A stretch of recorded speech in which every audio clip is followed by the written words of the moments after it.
myself today because I can't seem to coax Gunner out of bed. I actually think we could use the sleep and we should take advantage of being able to lay around in bed and be lazy before this baby comes, because it feels like he is coming any day now. I'm in the last month of my pregnancy, and although it has been smooth sailing so far, I finally feel pregnant. I am tired very often. I'm swollen in my feet and in my hands, which I thought there's no way that's going to happen to me, to the point where my oversized engagement ring finally fits me. So this past week, a lot has actually happened. Last Sunday, we had a baby queue, and that was really awesome. That actually showed us that we have a really strong community of people who love and support us, who'll be there for advice and to help us take care of the baby, and everybody has their own stories and experiences. It reassures me that I can do this, and hopefully without any pain medication, but mainly just to not have any expectations. This past Wednesday, two really awesome things happened. Our good friend Bree, who we went to academy with, she's a photographer, so she came and visited, and we did a little maternity photo shoot.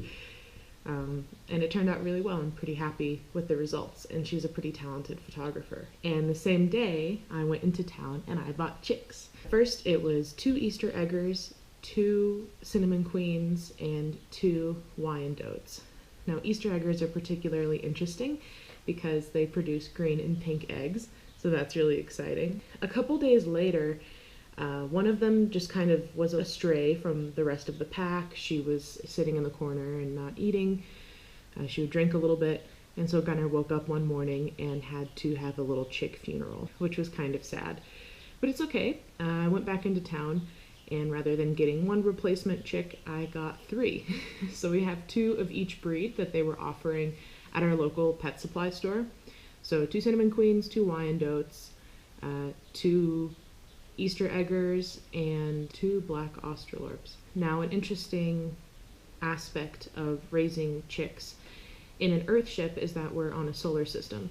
So usually conventional homes or farmers would use heating lamps, and they would stick that on one side of the box or cage that you're keeping your chicks, and on the other side you would stick their food and their water, so they can self-regulate their temperature. If they're too hot, they'll move away from the lamp. If they're too cold, they'll go underneath it.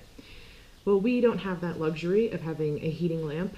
It's quite a serious power source to convert from light to heat. What I've been doing is filling up big glass bottles full of boiled water. It turned out that growlers, something that we definitely don't use anymore now that we're having a kid, was the perfect volume of water. So I put 4 together in a little grid and cover it with a t-shirt so they had kind of a warm cave system. And they seem pretty happy. The most interesting part is that the animals don't care. Attila is a murderer. She will attack full-sized lizards and eat half of them and then just leave their bodies. She has brought birds into the house. She kills mice with a lot of pride, and yet for some reason she's completely uninterested. We have the box uncovered right now, but ultimately during the day they make a lot of noise and they're very active, and she sleeps on the couch in the living room. So this is Dolly. She is an Easter egger, so she's the one that's going to produce those green and pink eggs.